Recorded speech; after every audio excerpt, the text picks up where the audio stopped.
My mum's flight was at 6 a.m. and she was already running late. I was half asleep in the passenger seat with a backpack crammed between my knees. She sped down the dark back roads like the sky was on fire.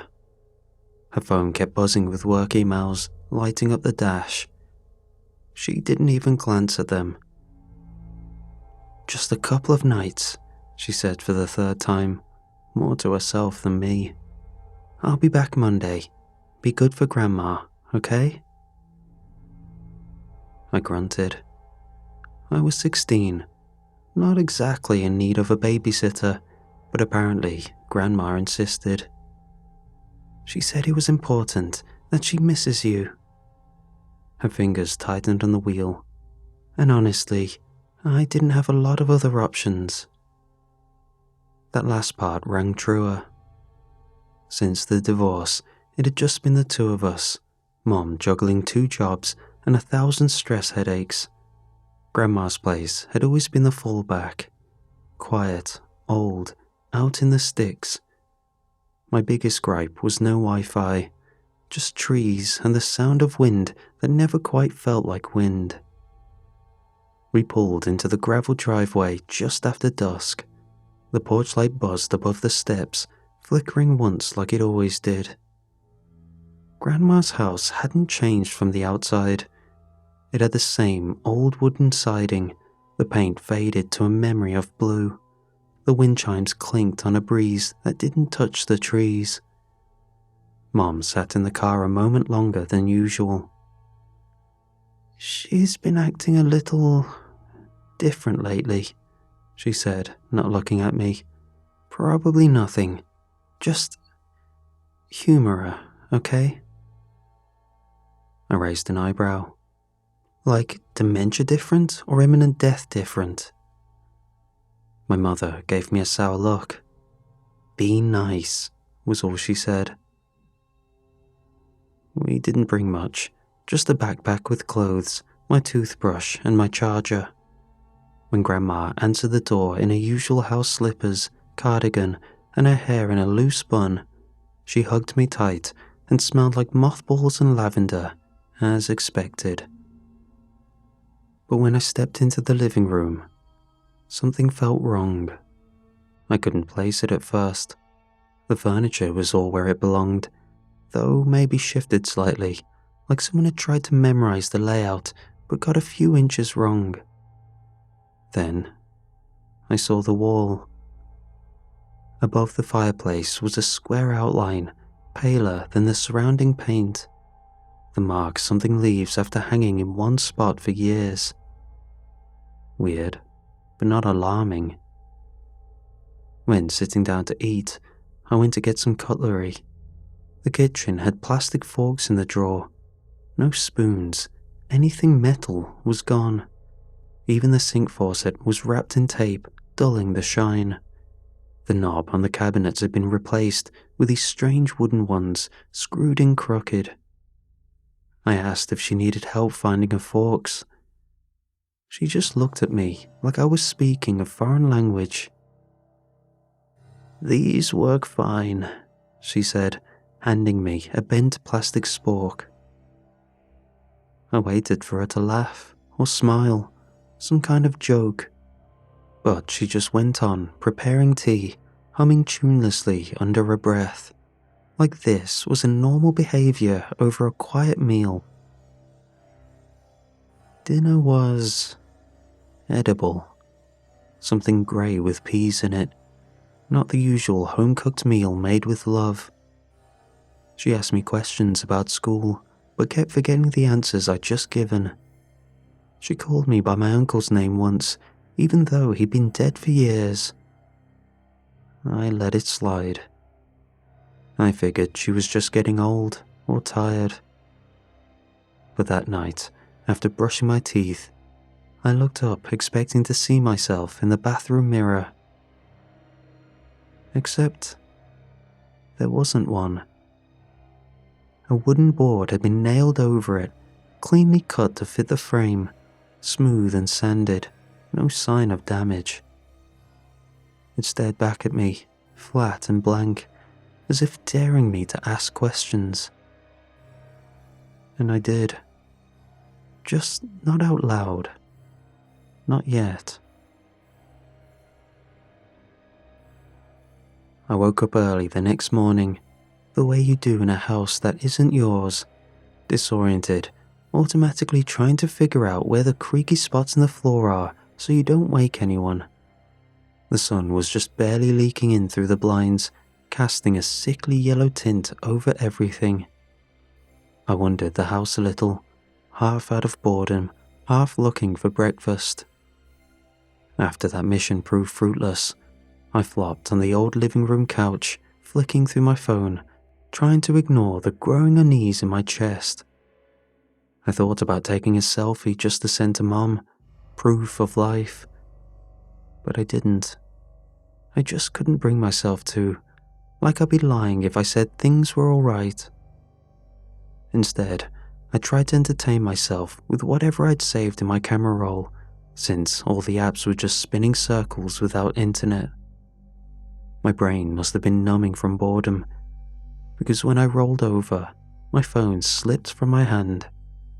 It bounced on the soft carpet and slid partly under the couch.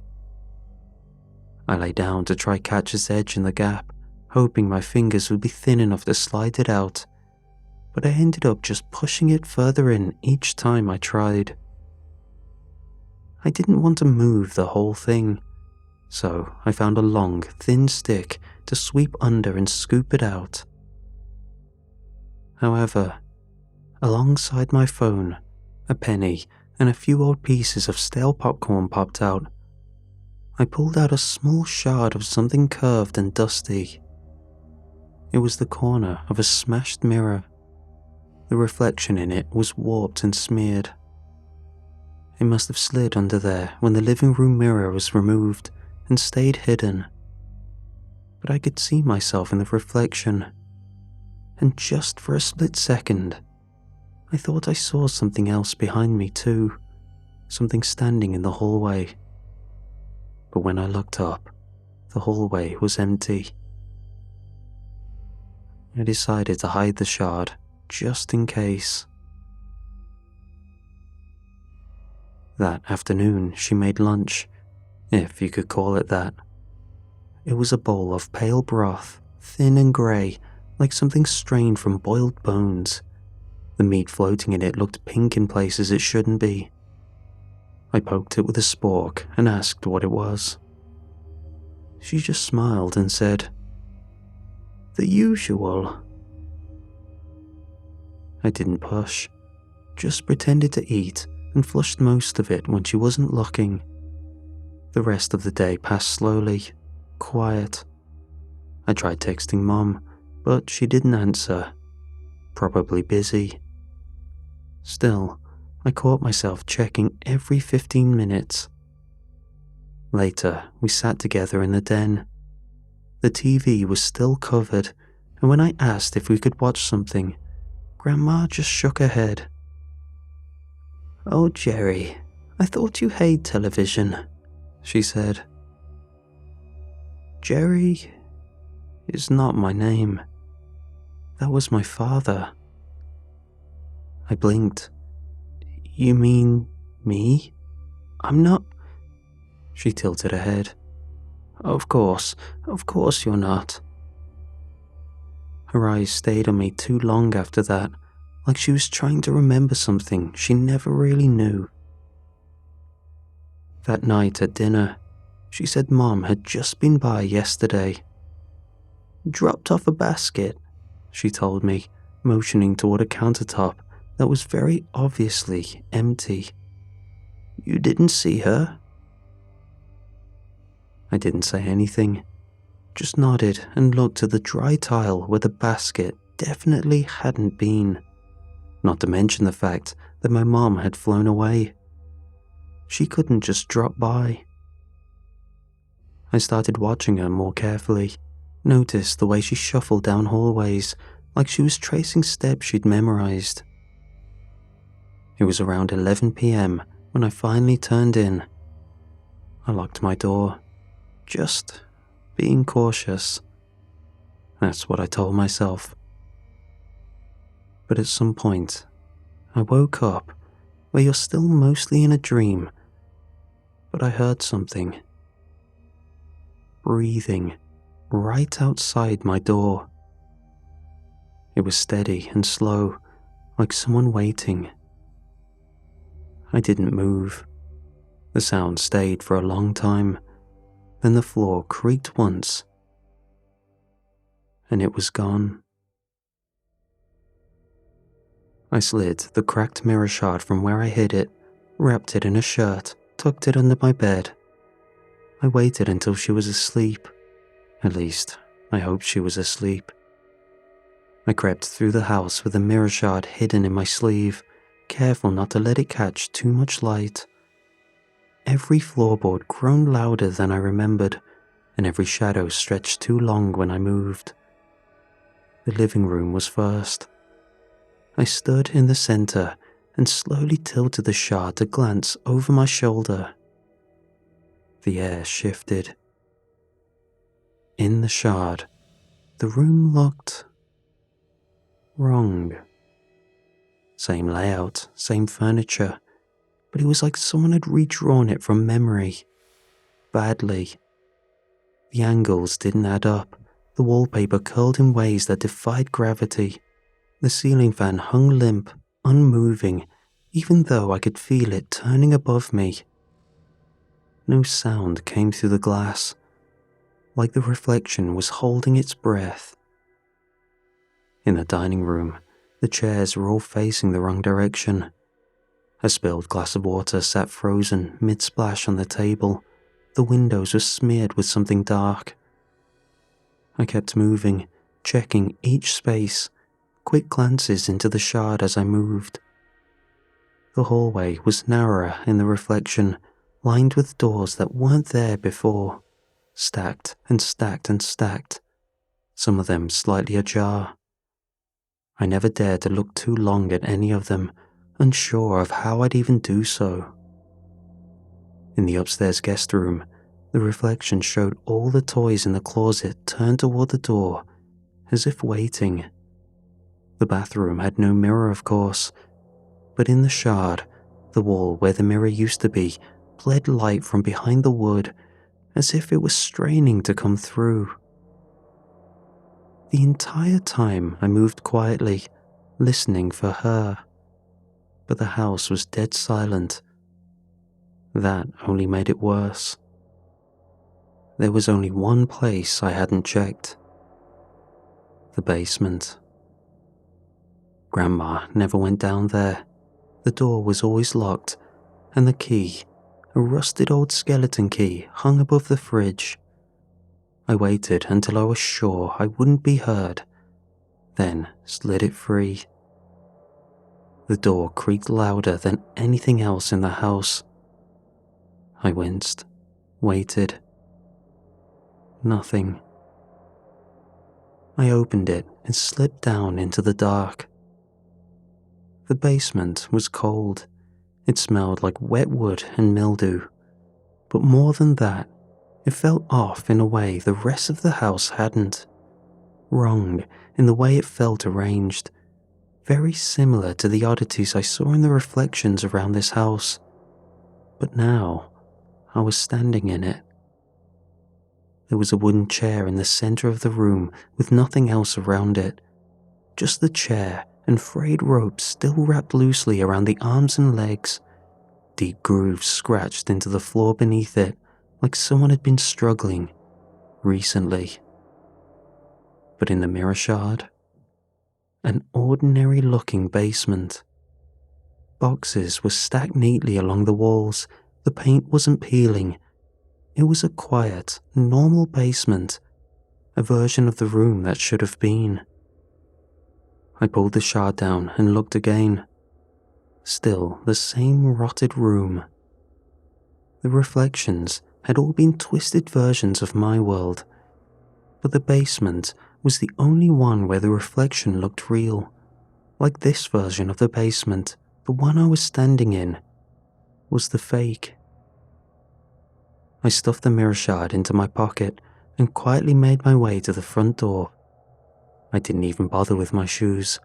Just wanted air, space, a normal tree, something that didn't twist when I wasn't looking at it. I gripped the handle, turned it, and nothing. It wasn't locked. The mechanism clicked normally, but the door wouldn't move, like something was holding it shut from the outside. It didn't even rattle when shaken. I looked out the side window. The world beyond the glass rippled, faintly but unmistakably, like heat haze, only thicker. The tree trunks shimmered, warping at their edges. The leaves fluttered in loops that didn't match the wind I couldn't feel. It looked exactly like the house did in the mirror shard. I pressed my forehead to the glass and looked up. The sky was wrong too, slightly off colour, like it had been painted just a shade too grey, and the clouds had forgotten how to move. I realised I hadn't heard a single bird, no passing cars, no wind, just the house. And her. Grandma had started humming again. She was in the kitchen, standing with her back to me. I hadn't heard her wake up. She was stirring something that smelled like burnt honey and rust. The song was slow and broken, half melody, half moan, a tune that worms into your head and makes your teeth itch. She didn't move like she had the other day. Her limbs were stiff, swinging wide like a puppet trying to remember how to walk. Her feet dragged, scuffing hard against the floorboards. The back of her neck twitched every few seconds, like she was suppressing a shudder. She hadn't asked me how I slept, hadn't asked if I was hungry. It was like she didn't need the act anymore. She knew I was stuck. So now, it was letting the mask slip, letting me see the wrongness that had been growing the whole time. I backed away slowly, careful not to draw her attention. Whatever that thing was in the kitchen, it wasn't my grandmother.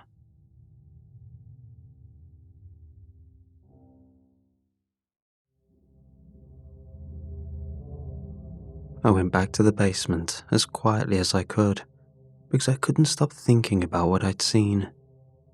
Every other room in the house twisted in the shard's reflection.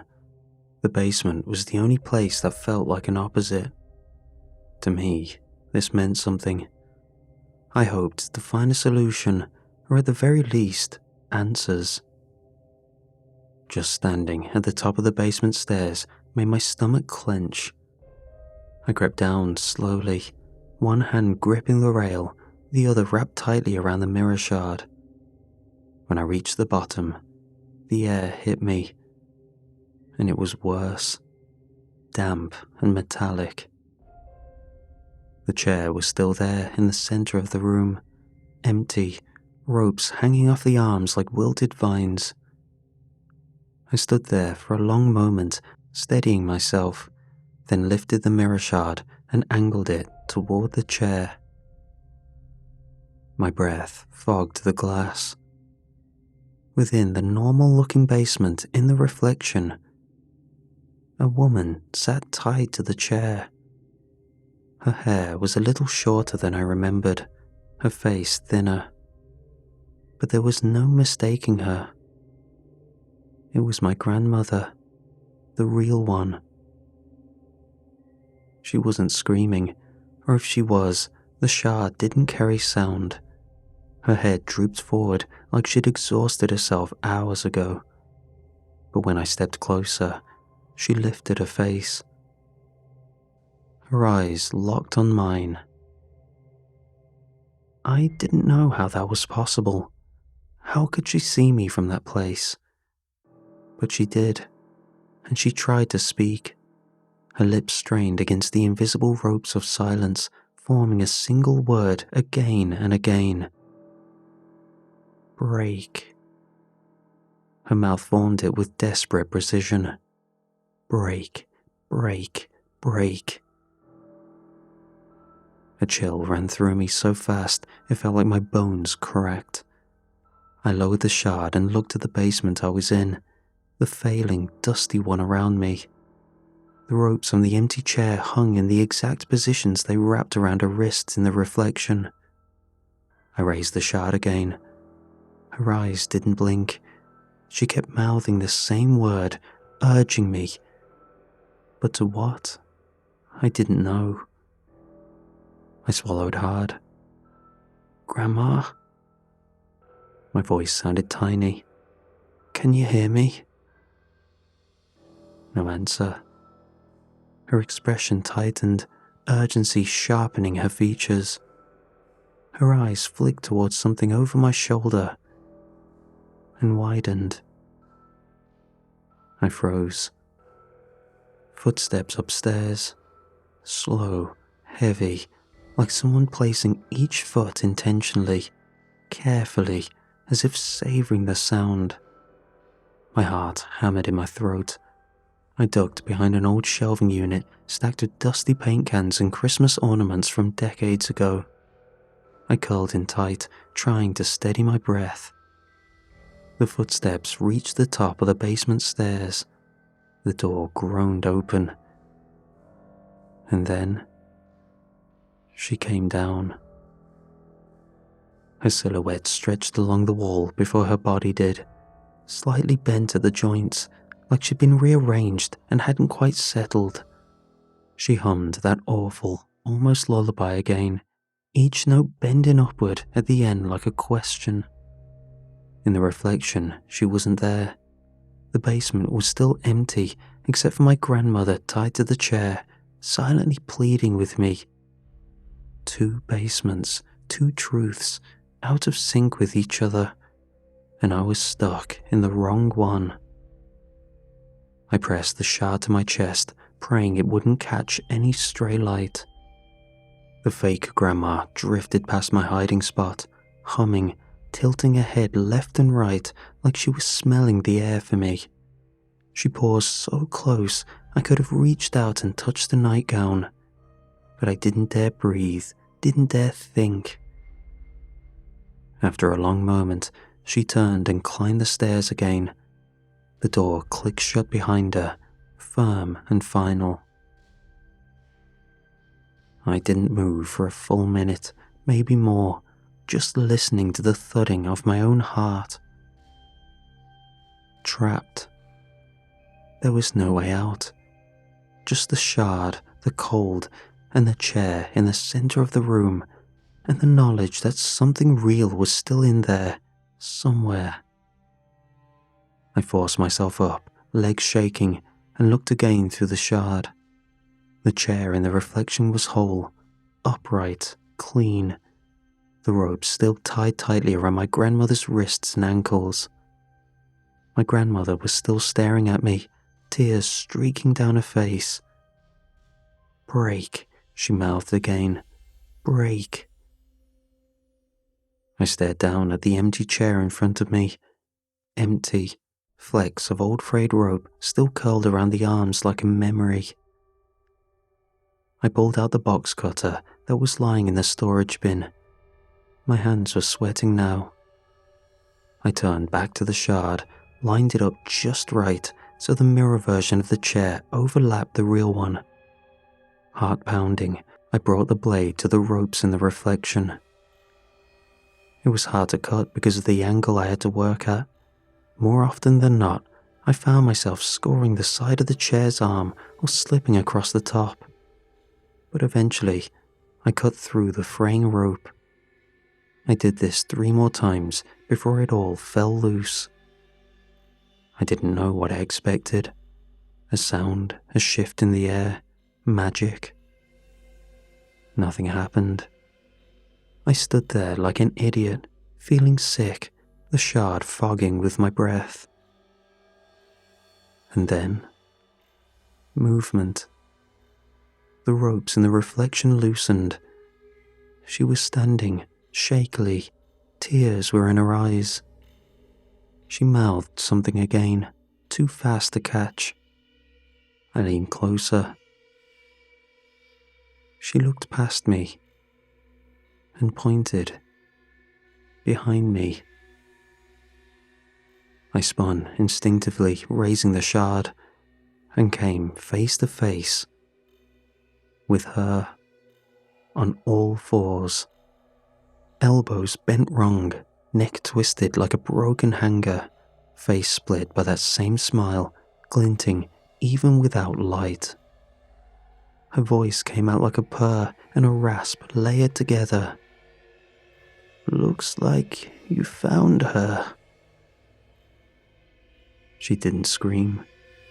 That somehow made it worse. Her jaw just split open, too fast, unhinging like wet paper peeling away from bone. No sound, just a void where a face should be, and a neck that twitched like a marionette string had just snapped. She lunged.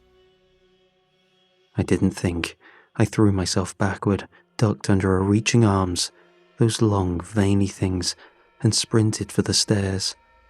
Her hands scraped the floor behind me, the nails clacking on the concrete like hooves. I reached the top step just as she let out a noise, like a drain choking on blood. I burst into the hallway, grabbed the door, and slammed it shut behind me. I yanked over a nearby chair and jammed it under the knob. Something hit the door a second later, hard enough to rattle the hinges. The chair groaned, but held. I backed away, heart jackhammering in my throat. The hallway was wrong. The wallpaper patterns had shifted into jagged shapes. The family portraits on the wall were crying. Black, oily streaks dribbling from painted eyes. One of the frames bubbled like it was boiling. Every window pulsed in and out like lungs breathing. I staggered into the living room. Everything was worse here. The furniture sagged inward, the floorboards curled slightly at the edges as if trying to turn themselves over. I needed something real, something to ground me. My hands fumbled for the mirror shard in my pocket, fingers trembling as I angled it just right. It took a second to focus. The glass was smudged, but I saw it. The real living room. The warped wallpaper, the melting windows, all gone in the reflection. Just a quiet house, my grandmother's real house. And then, my grandma, the real one. She was standing in the hallway of the reflection outside my bedroom door. She wasn't tied anymore. It looked like my cutting had worked. Though looking at the red seeping across her sleeves, I was horrified at the ramifications of my miscuts. I had no time to dwell on that though. She looked at me through the shard, straight into my eyes, and then she mouthed something I couldn't hear.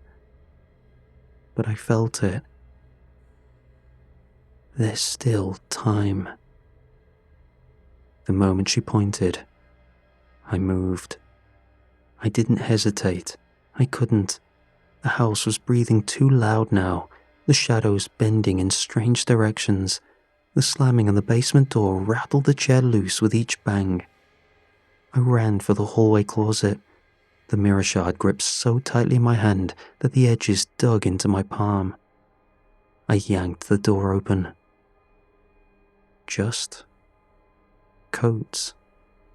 Dusty, limp things hanging from plastic hangers. A collapsed umbrella, a floor scattered with old shoes. Nothing else. A stairwell. Wooden, narrow, leading down into shadow. No way, I whispered, and pressed the shard closer to the gap between the coats. In the glass, the coats didn't exist. Just a hollow, like the closet was never used for storage at all. I reached inside. My fingers touched the back panel. Solid, no way through. but I turned to look at my grandma, trying to see if I was missing something, and she was insistent. So I turned around, pushed my back into the back panel, navigating with the shard, and slipped past it. A faint hiss of cold air rushed out, dry and stale like a crypt. The coats rustled on their own. I pushed them aside and ducked in. It was tight, barely enough room to crawl. The wood scraped my shoulders, the air smelled like wet stone and rust. But I kept going, guided only by what the mirror showed. No more normal, just that staircase and the strange quiet that came with it. The further I went, the colder it got. Cold you feel in your bones, not your skin. I turned the shard to check behind me, the fake house still warped and snarling. But ahead, the stairs were getting clearer. Halfway through the passage, the mirror started matching what I was seeing. The house in the shard became the real house again, reality snapping back into alignment, like I'd stepped out of a lie. Finally, I emerged. Wooden steps beneath me, smooth concrete floor ahead. The real basement. I could feel it. Still damp, cold, but real. And there it was. The chair. Empty. Frayed rope ends hanging off the arms, red smeared along the wood.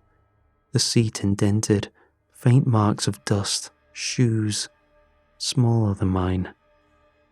She'd been here. The last place I saw her was the hallway, so I had to make my way back up. The stairs creaked under my feet like they hadn't been stepped on in years. I moved slowly, breath shallow, expecting the walls to shift again, for the floor to fall out beneath me. But everything was still. When I reached the top, I smelled something familiar. Pine cleaner, coffee grounds, dry air warmed by a radiator. Home. And there, standing in the living room, blinking like someone pulled her from a deep sleep, was Grandma. She looked different, smaller, fragile in a way I didn't remember. Her sweater was on backwards, her hands were shaking, blood still fresh on her wrists and ankles. "Sweetheart," she said, her voice rasping. "Are you okay?" "Never mind me," I shot back, tears welling in my eyes. I stepped closer, heart pounding. She looked up at me and smiled, the way I remembered, true sincerity. But I didn't get to approach, because I heard the sound. A dragging, wet scrape from the hallway behind me. I turned, and it was halfway through the closet, crawling, pulling itself forward like a spider, forcing its way through a crack in the world. Its skin shimmered like tar, its face flickered between her face and something unfinished. Its hands gripped the frame, long, thin fingers, splintered nails, jaw unhinged. I got back up. Grandma clutched the arm of a chair. "It's back," she whispered. I didn't answer. I reached into my pocket. The mirror shard, still warm from gripping it in the crawl space. I couldn't get the thought out of my head, how I noticed all the reflective surfaces were removed from the house, how I'd got this far only by the shard that I'd found. Reflections were the key. So I did the only thing I could think of. I held it up towards the thing. It hissed, a pressure, a shriek behind my eyes. It recoiled, arms cracking backward at wrong angles. Its eyes locked on the shard, a blur bouncing from it to the shard like a recursive loop. It opened its mouth wider than it should have, its maw a tunnel of static. It reached again. So, I stepped forward, held the shard higher, and things intensified. It wasn't light that came out, more like the absence of everything behind me, like it was staring into a doorway it wasn't meant to see. Air surged backward, photos fell off the wall, the hallway twisted. It clawed at the floor, trying to stay, but its limbs started folding, backwards, inward, undone. It turned to ash in slow motion, like paper burning without flame. Then, silence. The mirror shard split down the center, hairline cracks webbed through it, and then it crumbled, fine as sand, through my fingers. Gone completely. Behind me, Grandma started to cry.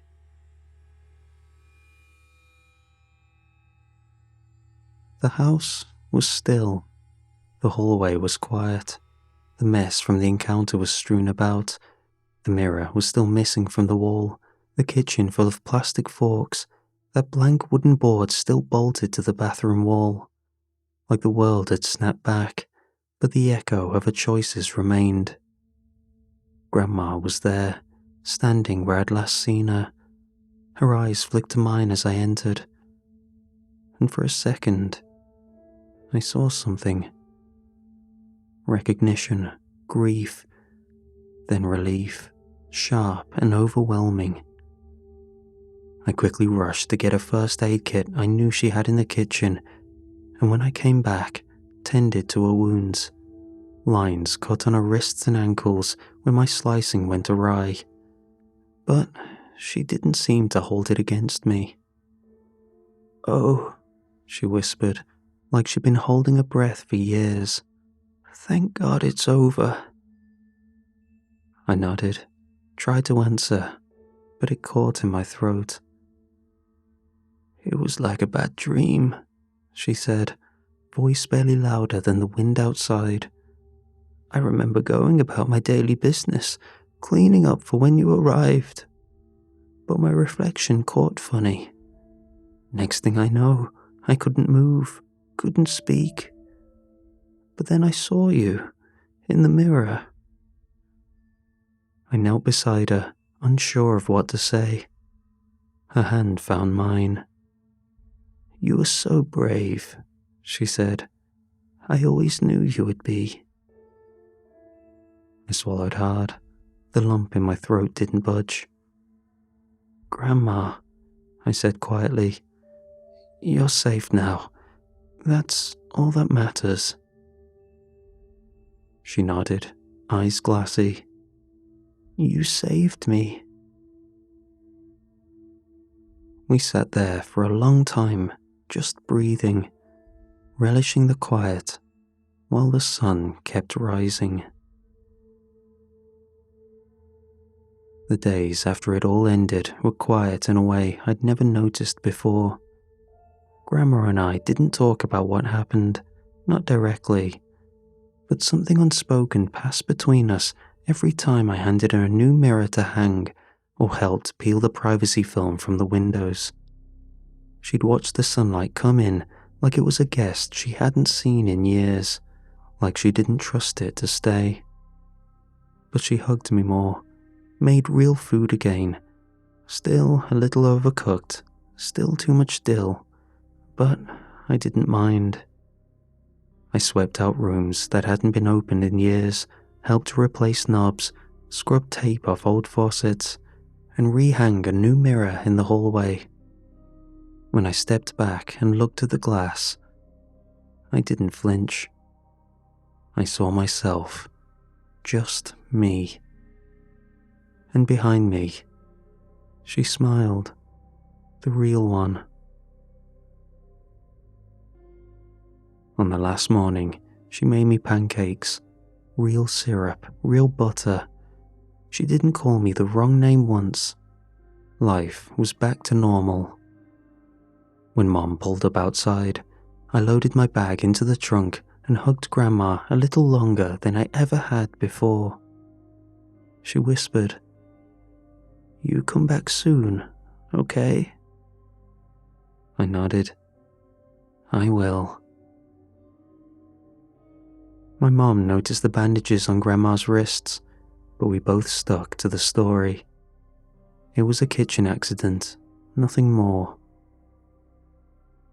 We were halfway down the road when Mom glanced at me. "Thanks for being good for her," she said. "I know it's never your favorite place, but I appreciate it. Maybe next time I'll see if one of your friends can have you over instead. You know, let you do something fun." I looked out the window. Trees blurred past, ordinary and soft. No oil-slick shimmer, just the world. "No," I said. "I'm okay with staying at Grandma's." Mom raised an eyebrow. "Really?" "Yeah," I said. "Plus, she could use the help." She smiled, surprised but pleased. "Well, that's really kind of you." I nodded, but didn't say anything else. Just kept looking out the window, watching the woods roll by.